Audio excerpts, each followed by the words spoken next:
When somebody begins to think that a loved one or family member has a drug or alcohol problem, it is really frightening because none of us know how to start, and where to go. Addiction is unpleasant to the person who has it and to the family of the person that has it, and that's why you want to treat it. This is not something that develops overnight for any individual, and that generally there's a series of steps that the individuals go through from experimentation and occasional use through the actual loss of control of use. Use becomes compulsive, and people become preoccupied with it. It becomes very, very important to them.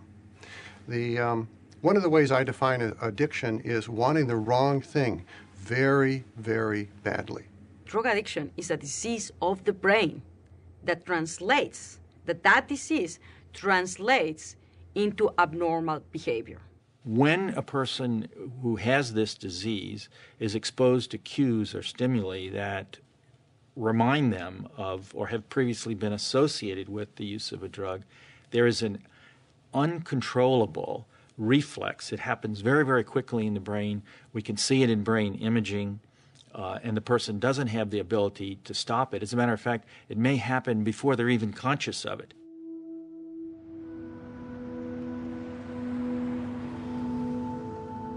I'm out here alone now, trying to hang on and survive. The holidays were rough. I actually thought this one would be different, but right near the end, some other things happened with my wife and the family, and I didn't respond very well. I said I'm going out for a little while. I went out. I don't even really remember where I went or whatever, but I do remember going outside, walking around, buying drugs. I had money. And used. And just used.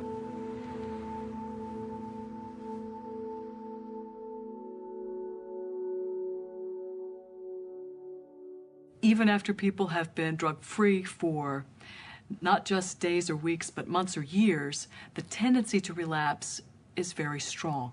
So it is the way to understand what addictions are. The tendency to relapse is part of the disorder.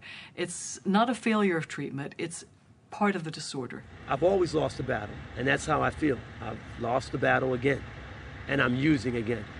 And you know, I sit and when I'm actually using after a battle like that, I feel so bad because I couldn't win, or I didn't win.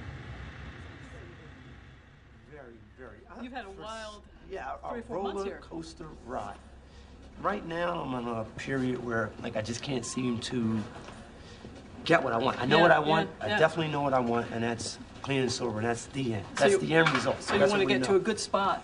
It's so important to do exactly what you're doing, which is to say, if I had 11 months good functioning, clean time before, I can do that again. And in fact, all the data say that the more times you keep trying, you increase your likelihood of that success being more sustained, and that's really, really important. Patients say, why can't I just stop? I've lost so much. I've paid such a high price. Parents say, why can't they just stop? They've completely wrecked their lives, our lives too. Why can't they just stop? And what we're beginning to understand now at the level of the brain is that there are a lot of cards that are stacked in the wrong direction here. I'm so strong-willed in such other things that people could actually, there's people that would say to you, yeah, he's strong-willed in this way, so in that why way, can't and he other. be strong-willed this way? Right, exactly.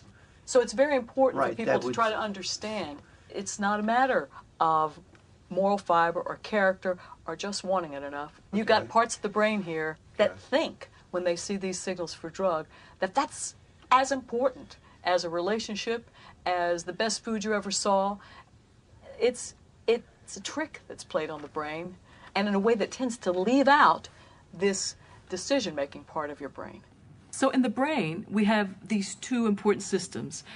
the GO system, the ancient GO circuit, for helping us respond to natural rewards that are so important for our survival.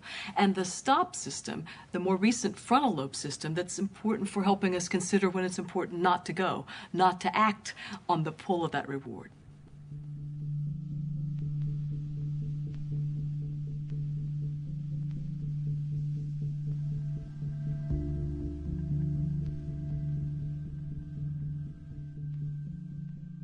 When things are working right, the GO circuitry and the STOP circuitry really are interconnected and really talking to each other to help you weigh the consequences of a decision and decide when to go or not to go. So it's not that they're separable, they're interactive, they're interlinked at all times. It's just that it's interesting with our patient situation, it is as though they have become functionally disconnected. It is as though the GO system is sort of running off on its own, is a rogue system now, and is not interacting in a regular, seamless, integrated way with the STOP system. This is the trigger, all of this around me. And you can turn around and look at all of that, and all of that's the trigger because all of this is where I'm from. And I've always used in this area. So you imagine the trigger is here. The trigger is not only up here, the trigger is when I walk out, open my eyes, and what I see. The patient sees, smells, experiences things that remind them of their drug of abuse. And instead of being able to say, wait a minute, think about what happened last week. You lost your job, you almost lost your life. Instead, the STOP system doesn't seem to get into the picture at all. It's all about GO.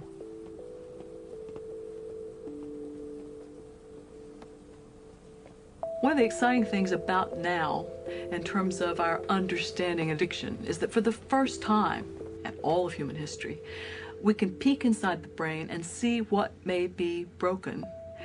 And if we can see what's broken, we have an idea about how to go about fixing it.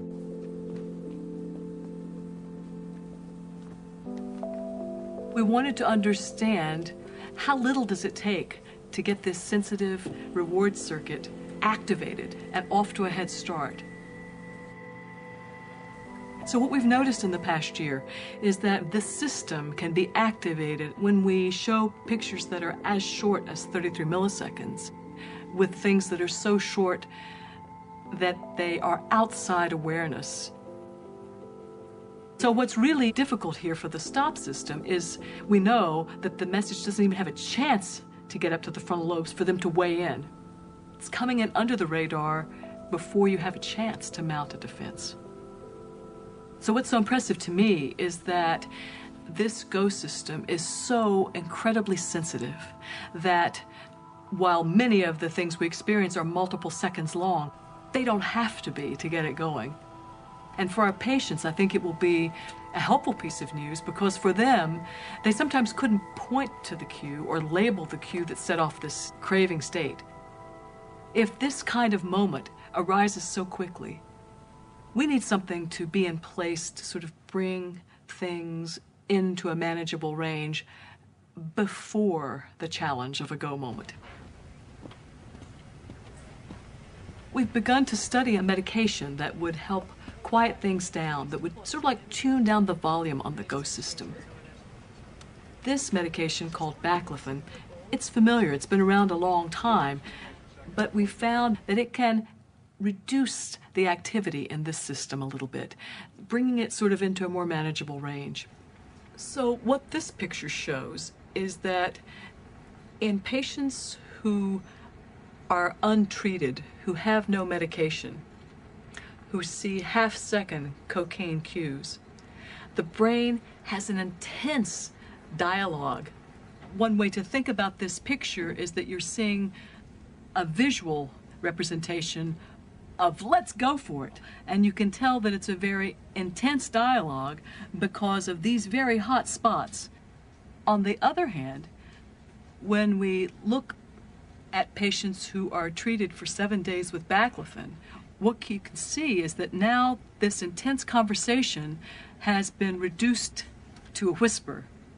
It's not that the brain is dead, there's activity, but instead of go, go, go, it's, I don't know, doesn't seem like it's worth going.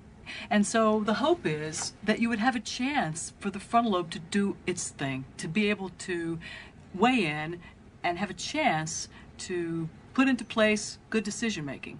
I do not want to live my life under the grips of my addiction. I will be an addict, probably. I will be an addict all my life, but I want to not be an addict using. So the hope of the future is medications and behavioral treatments that can combine to literally reset the brain.